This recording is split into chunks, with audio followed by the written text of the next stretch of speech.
بسم اللہ الرحمن الرحیم۔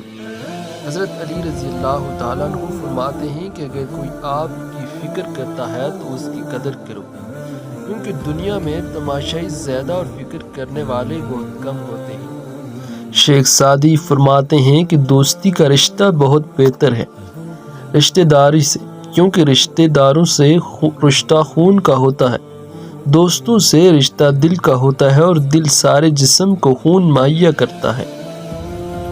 نماز کی فکر اپنے اوپر فرض کر لو، خدا کی قسم دنیا کی فکر سے آزاد ہو جاؤ گے اور کامیابی تمہارے قدم چومے گی۔ حضرت علی۔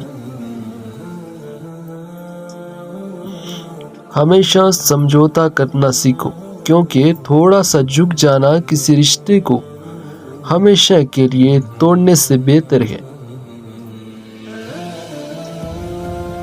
دل اس سے نہیں لگانا جسے اپنے حسن پہ غرور ہو، دل اس سے لگانا جسے محبت سمجھنے کا شعور ہو۔ کبھی کبھی خاموش رہنا پڑتا ہے اور مناظر عام سے غائب ہونا پڑتا ہے، کبھی کبھی آپ کی خاموشی اور غیر موجودگی ہی لوگوں کو آپ کے ہونے کا احساس دلاتی ہے۔ جب کوئی دل دکھائے تو چپ رہنا چاہیے، کیونکہ جنہیں ہم جواب نہیں دیتے انہیں وقت جواب دیتا ہے۔ حضرت علی رضی اللہ تعالیٰ عنہ فرماتے ہیں کہ دوسروں کا مذاق اڑانا بیوقوفوں کا شیوا ہے اور جاہلوں کا پیشہ ہے۔ برداشت کرنا بزدلی نہیں بلکہ زندگی کا ایک اہم اصول ہے۔ جس شخص کے پاس قوت برداشت ہے وہ کبھی ہار نہیں سکتا۔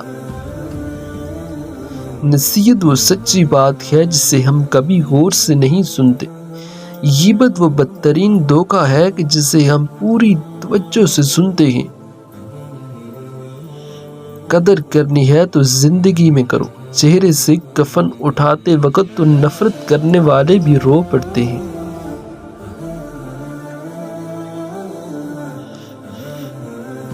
دولت کی اصل خوبی یہ ہے کہ وہ انسان کے پاس ہمیشہ نہیں رہتی، اور اگر رہ جائے تو انسان نہیں رہتا۔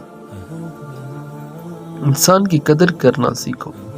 گہری باتیں سمجھنے کے لیے گہرا ہونا پڑتا ہے، اور گہرا ہونے کے لیے گہری چوٹیں کھانی پڑتی ہیں۔ غصہ ایک بھڑکتی ہوئی آگ ہے، جو پی گیا اس نے آگ بجھا دی، اور جو ضبط نہ کر سکا وہ اس میں جل گیا۔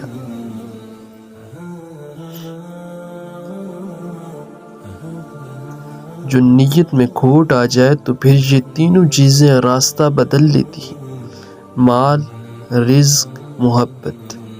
کمنٹ سیکشن میں بتائیے گا کہ آپ کو کون سا قول اچھا لگا۔